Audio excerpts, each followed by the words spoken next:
Alrighty here, Metal and Wood Channel, it's Steve. We got this 070 or 070 gentleman that's with me right here. That's his feet, right? So he's going to mill with this. So on these, take off the dogs, and this is rattling because it's just not tight. It doesn't have a bar on it. So take off your dogs if you're going to use it primarily for milling. If you don't mind the loss of an inch or so, then you can leave them on, because then you could use it for bucking your wood, cutting your trees. Gentleman's going to cut pecan and oak. Now, I've heard that this does oil automatically, but that's also an extra pump. Make sure that works. Okay, that's fine. That's no problem. So that's also a manual pump to keep your bar oiled. I'll send you a few videos on this starting, but as you saw, we just opened it up. I always ship these with extra parts. So you got an extra starter assay. You also have an extra handle. In moving this saw around, this can break easily in a pickup truck, and so can your handle. So if either of these break in the course of moving it around, you're going to wish you had an extra. And in shipping, the handles always break, so they're wrapping them up real nice for me. Okay, so these are 3 air filters you got as well. Make sure that you're getting enough air into it by having a clean air filter. Change it well, in enough intervals, and make sure you're not getting any fine particulars into your cylinder through the air filter. So your fuel ratio, you want to kind of break this thing in. You don't want to just start milling with it day one. You want to run it with, you can run it with 1-25 at idle. You can cut some branches with it. You can do some heat cycles. You can run it for 10 minutes hot and let it cool down. You can do various things, but you don't want to just jump into milling right away. This saw should last you 15 years of pretty regular use if you want to. It's a very well-made saw. I say it's identical in the quality of what was made 30 years ago by the original manufacturer.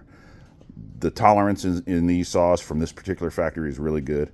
When you want to take this off, you want to pinch this really tight so that these coils don't come loose from the wire. So it's a series of coils in here that's just poking into the wire that just touches the copper inside that wire. So you want to pinch that really tight.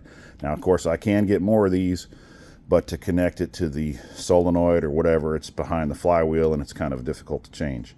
When you're using a rich oil like 1-25 or 1-32, 1-25 maybe to start off with to get it broken in. 1-32, I wouldn't go any thinner than 1-32 for milling. Now you might see some particular oils that are marked 1-50. I wouldn't do that because I have seen saws that have been used for milling 1-50 and it just fries the piston and it doesn't last very long at all. It literally might only last a few hours at 1-50 milling because you're running the full bar through the wood at such a high rate of use. So I'd run no leaner than 1-32, and that means maybe your plug might get a little bit fouled now and then. So you could wipe it down, you could change your plug, you could buy the NGKs, the Bosches, the Champions. These will work. I need to probably go inside for something anyway. I'm going to grab you another spark plug. Your starter assay. I always start these saws when they're on the ground. I don't start these saws holding them. I don't have a good technique. I've seen it done, but if you're going to mill anyway, you're going to be starting it inside. Now, I would warm it up every time you want to use it. I'd warm it up for a few minutes or warm it up on some simple cuts. I would also probably, unless you've already got it in the mill, I'd start it the first few times without the bar even being on it.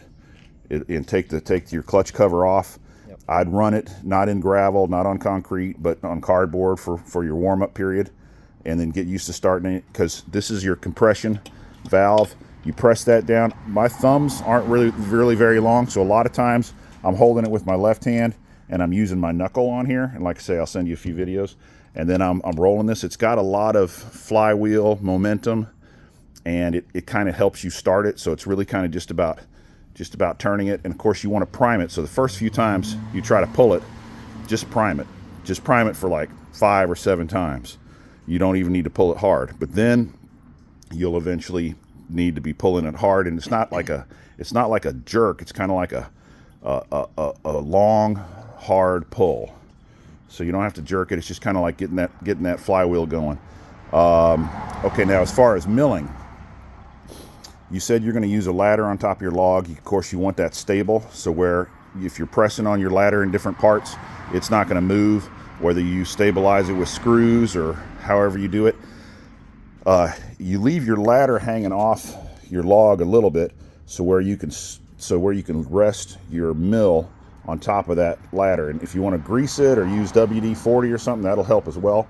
But you get your saw running, and you can probably kind of start it at a little bit of an angle, and then let it do the cutting. And your main thing is you want that sawmill rail to rest on top of your ladder or your flat straight edge, and you don't want it to deviate up or down at all. The minute it comes up, your flat surface is going to be wavy, and you're going to have a mess trying to get it corrected. So you want to make sure that it's doing the cutting. A lot of times I'll put my hands just gently on it, and I'll let it do the cutting, and I'll just push it gently, and I'll let the weight of gravity kind of hold the mill on top of the ladder and let it do its cutting. And the 070 is excellent for milling because it's so much torque in this motor, and it'll cut at lower RPMs, and it just cuts super well through the wood.